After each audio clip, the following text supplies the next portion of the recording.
As you might know, I'm a Nolan fanboy. My entire personality revolves around what is the latest Nolan movie. In this case, I've been staring out at large clouds pretending they're nuclear bombs, repeating the phrase, I believe we did. over and over. The neighbors are getting concerned. The Dark Knight used to be my top movie, but as the years went by, Inception took that place, and The Dark Knight was moved down to the second position, which, mind you, is only a few nanometers away from the first position. Inception is a wholly unique movie, not based on any books, not a remake, not a reboot.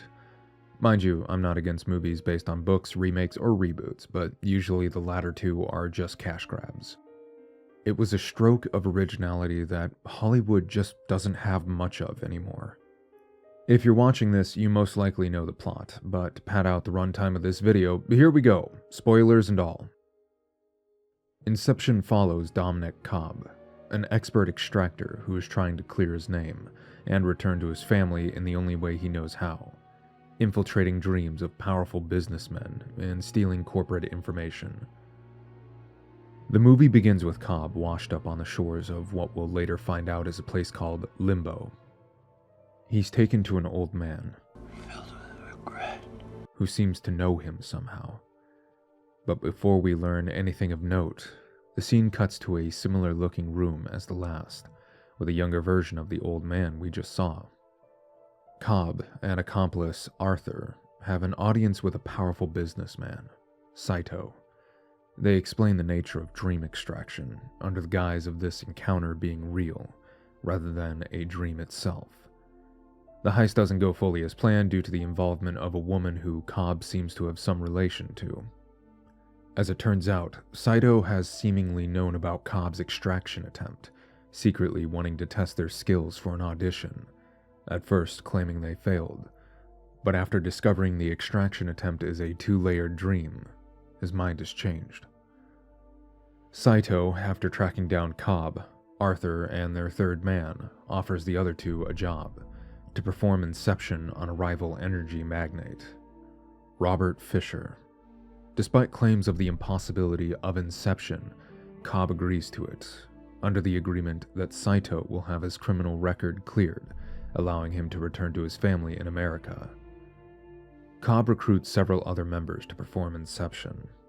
Arthur, a mainstay of his missions, knowledgeable in dream physics. Architect student Ariadne, from the recommendation of her professor, Cobb's father-in-law, who not only shows remarkable adaptation of the world of shared dreaming, but also becomes one of the only people that truly understands Cobb's psychological torment from his late wife, Mal. Eames, a known master forger, someone who can impersonate others within the dream world. And Yusuf, a chemist able to mix a powerful sedative, allowing for 3 layers or more of shared dreaming. During the training phase for Ariadne's architecture skills, she learns of Cobb's past, how he and his wife Mal experimented with dream sharing, constantly pushing the limits of the subconscious, eventually ending up in limbo, a place where the mind is unleashed in its potential, and time is distorted heavily from its real-world state. Cobb and Mal spent decades down in limbo, creating an entire city filled with their fantasies.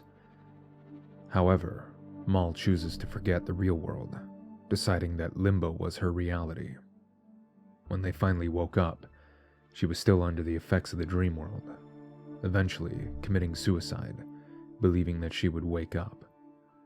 Mal had set up Cobb, evidence claiming that he had been abusing her in an attempt to convince him to join her in her suicide. Cobb ran from American authorities, going abroad to keep himself out of prison.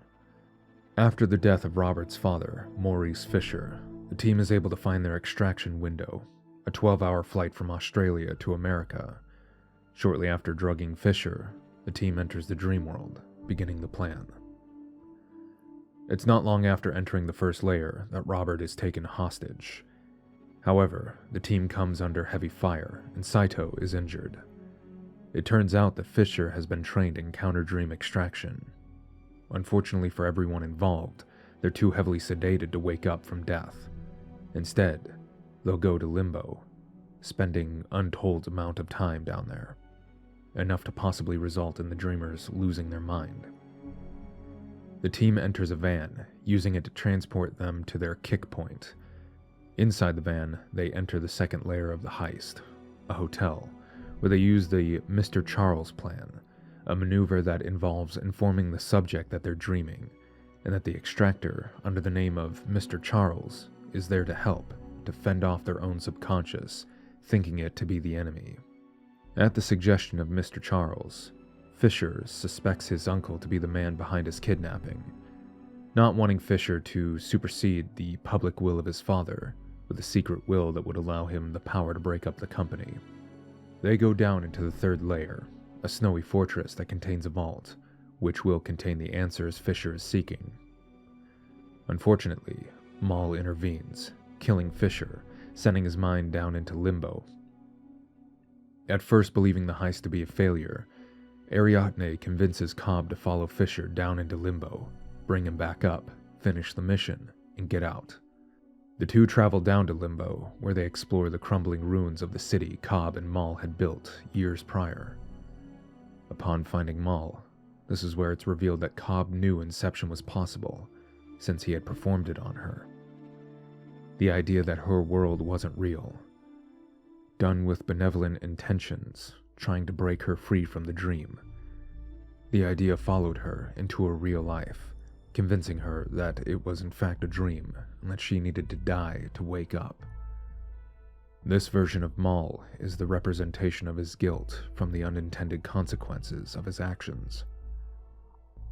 However, at this critical moment, Cobb finally accepts Maul's death and that his actions were necessary at the time. Ariadne gives Fisher the kick, allowing him to go back up to Layer 3 and have Inception occur. Back down in Limbo, Cobb stays to find Saito, who by this point has died in Layer 3 and will be somewhere in that dream state. The opening scene now fully makes sense, playing out in its entirety.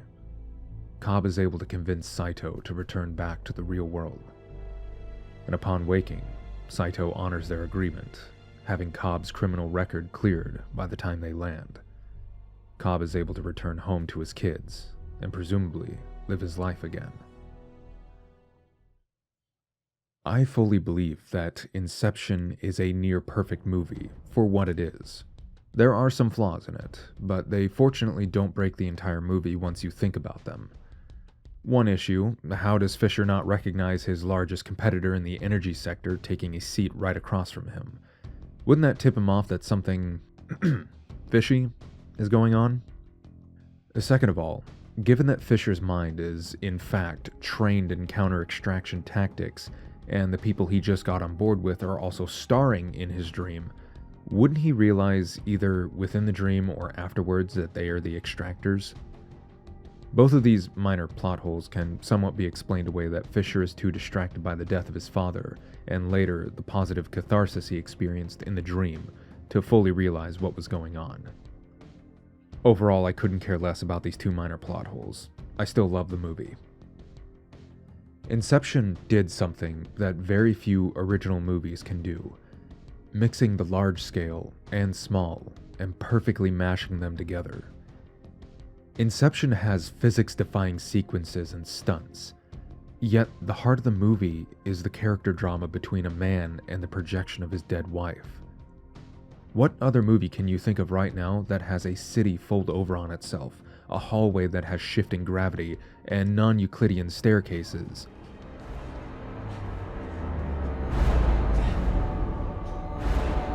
Paradox. That also makes the climax of its story a man finding peace with his guilt. Most of Hollywood would have just made Inception a summer blockbuster about these action pieces and forgotten the core of the plot. Technically speaking, Inception is a heist movie, but it's a heist movie like no other. See, they're not stealing money, they're stealing ideas and information.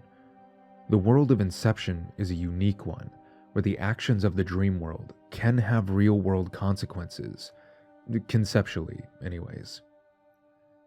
Inception is a movie where the planning phase of the heist isn't about fooling security cameras, bypassing laser grids, or timing your getaway with the escape driver. It's about understanding the psychology of the target, knowing their insecurities, their interpersonal relationships. To pull off a successful heist in the world of Inception, you must be a psychologist. This concept is unlike any other IP in Hollywood history, hence why it lodged itself in pop culture history, for a while anyways. One of my favorite aspects of original Nolan IPs is that he likes to use soft sci-fi elements in his world. The Prestige has cloning, but it's not the one gimmick the whole world revolves around. Tenet, while nowhere near a favorite of mine, has reverse entropy, or physics. It's not time travel. But the tech used to make it happen is not what the whole world revolves around. Inception is pretty much the same way. Military tech that allows for shared dreaming. That's why the military developed dream sharing. It was a training program for soldiers to shoot and stab and strangle each other and then wake up. How did architects become involved? Someone had to design the dreams, right? However, it does have some global effect outside of the main cast. Many use it for casual dreaming, while others have weaponized it. But outside of the group in the know about it, the world continues to spin. The complexity of the shared dreaming compound is one of the aspects of this movie that I love.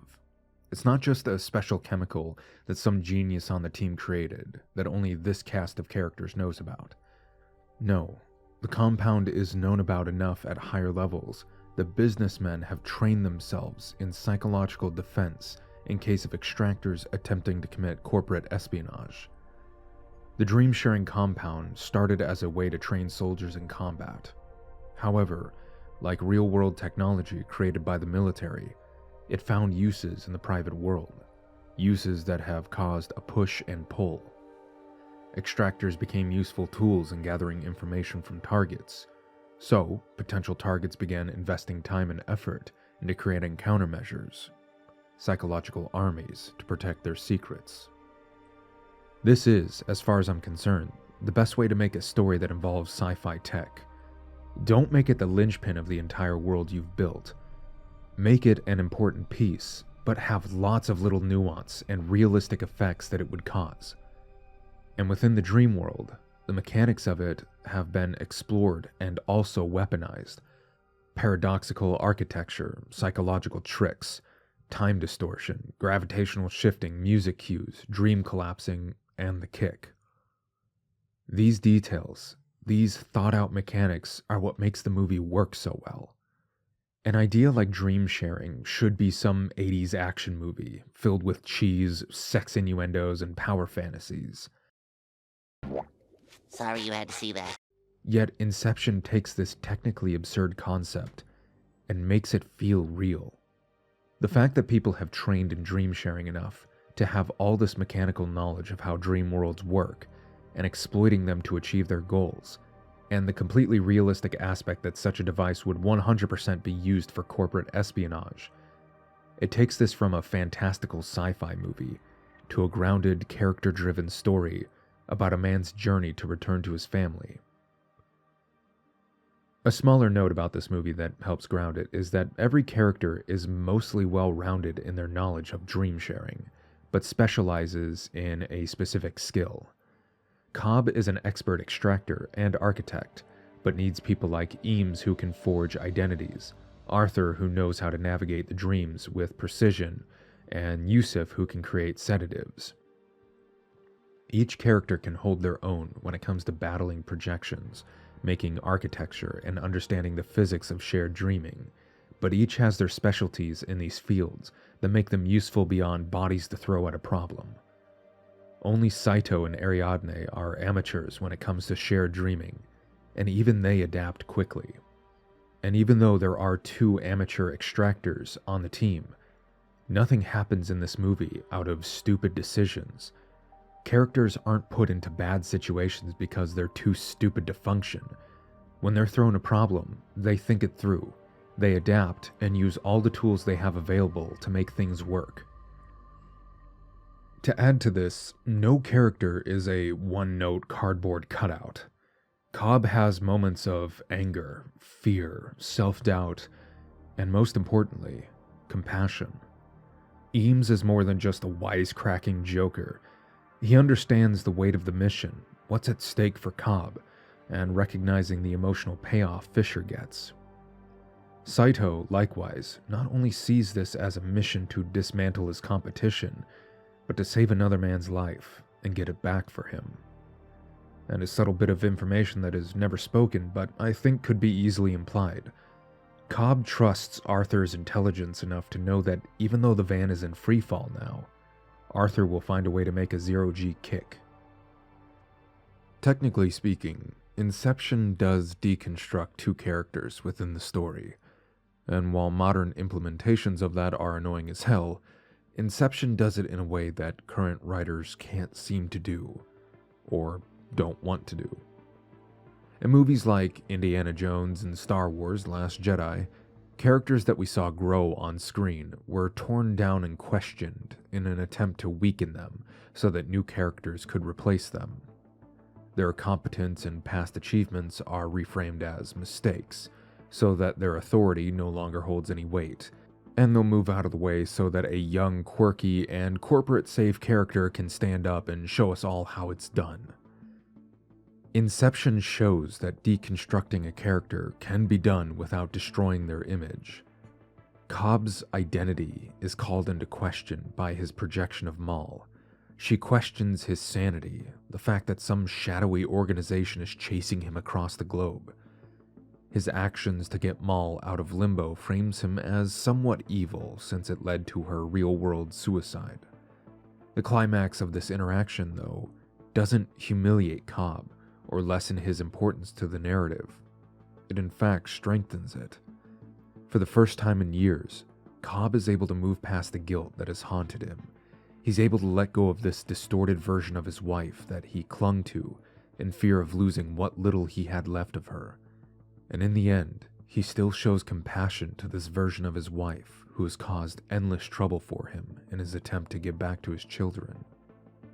However, the fact that he is able to grow as a character and let go of this guilt, he is rewarded with the job succeeding, with saving Saito, and getting to be with his children again.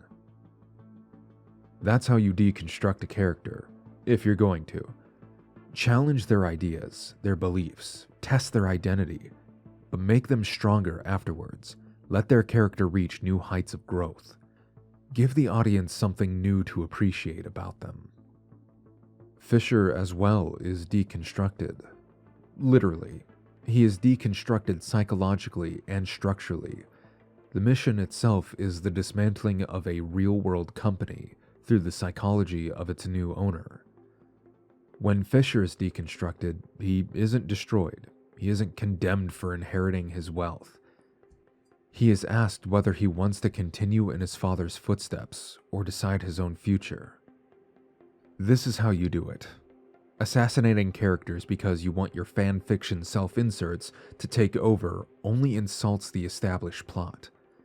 How about instead, when you challenge a character's motivation, you use it to make them stronger in their personalities? How about you have a legacy character assist the new ones instead of being thrown to the wayside so that your Mary Sue can do everything on their own? We never thought Luke weaker because he had to be trained by Obi-Wan instead of just being an expert in the Force right off the bat.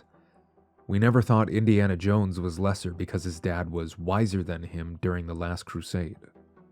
These perceived faults and weaknesses only made the characters feel more human, and when they overcame those faults and weaknesses, it made us grow with those characters and appreciate them more. What a concept! One small note that isn't a flaw but an implication of the slightly dystopia-like world that Inception takes place in. The fact that Saito can just simply make a call from an airliner and within the time it takes to land and depart, Cobb's criminal record was clear.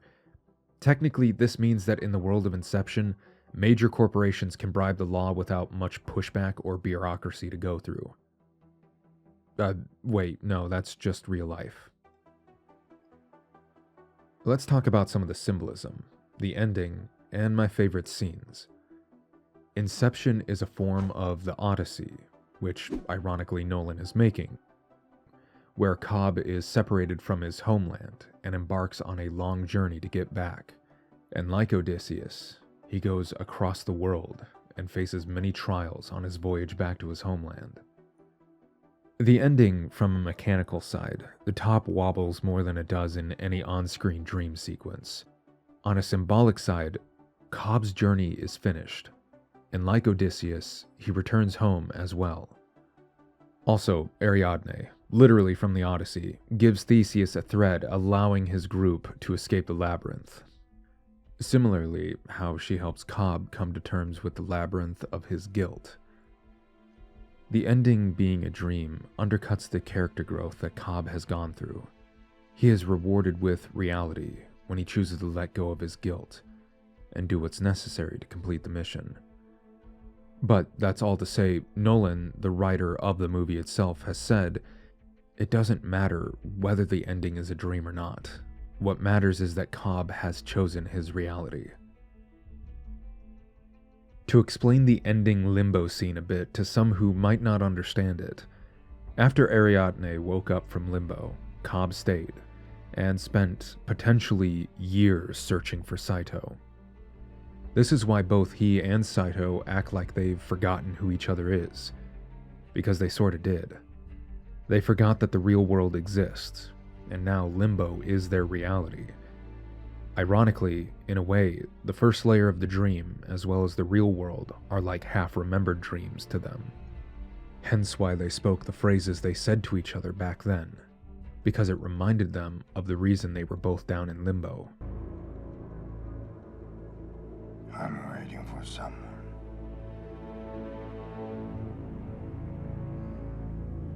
Someone from a half-remembered dream. God. Impossible. We were a young man together. I'm an old man. Filled with regret. Waiting to die alone, huh? I've come back for you. To remind you of something. Something you once knew. That this world is not real.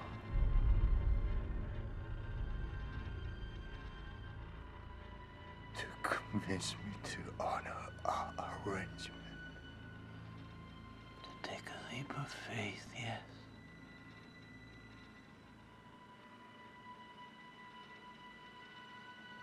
Come back.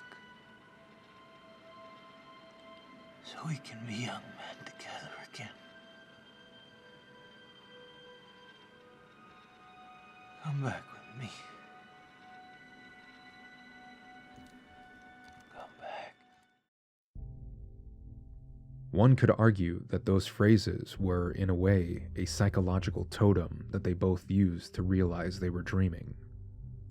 It's speculated that Cobb's actual totem is his wedding ring, which is on in dream sequences and off in the real world, which I can confirm is the case.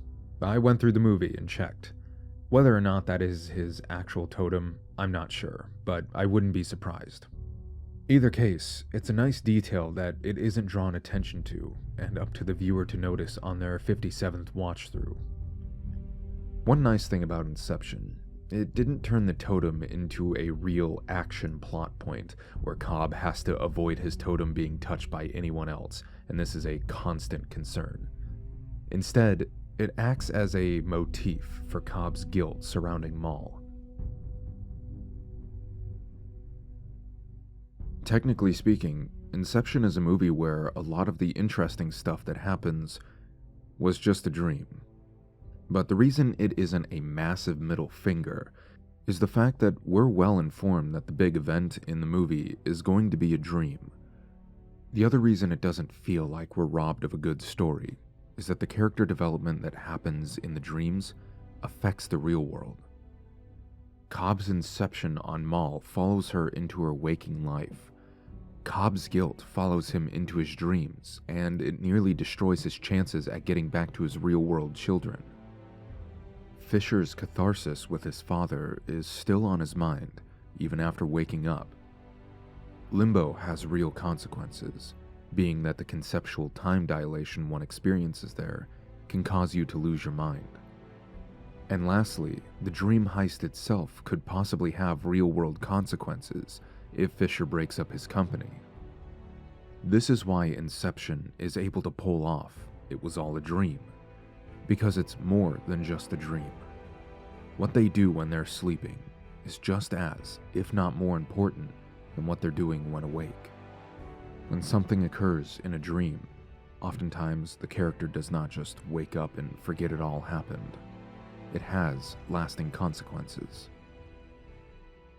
Inception also helped itself by not giving a written exposition dump at the start of the movie.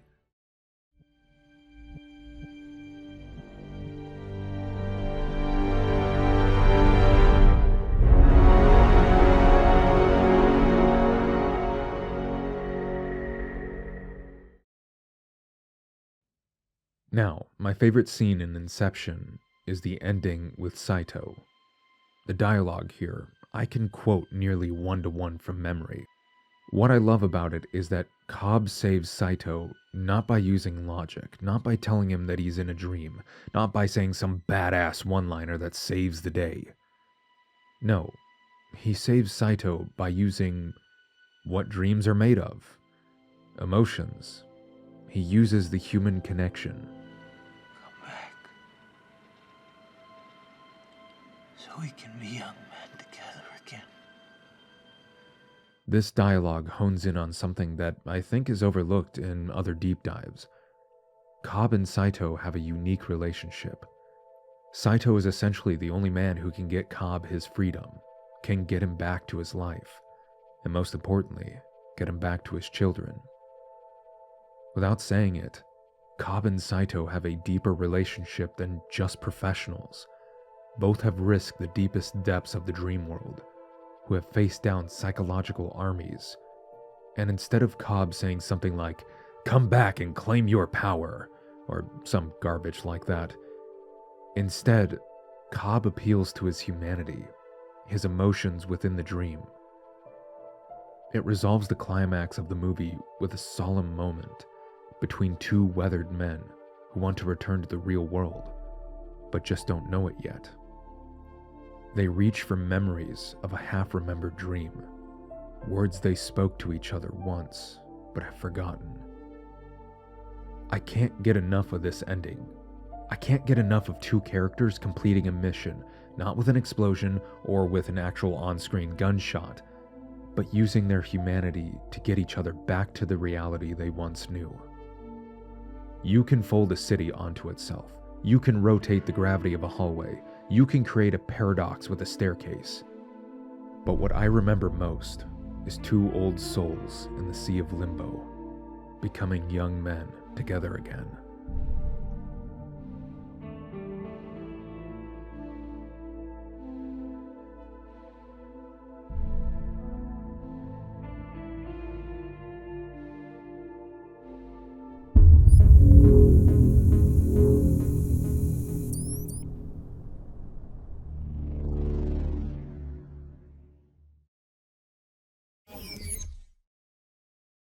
Dreaming, dreaming, dreaming, dreaming, dreaming, dreamers, dreaming, dreaming, dreaming, dream, dreaming, dream.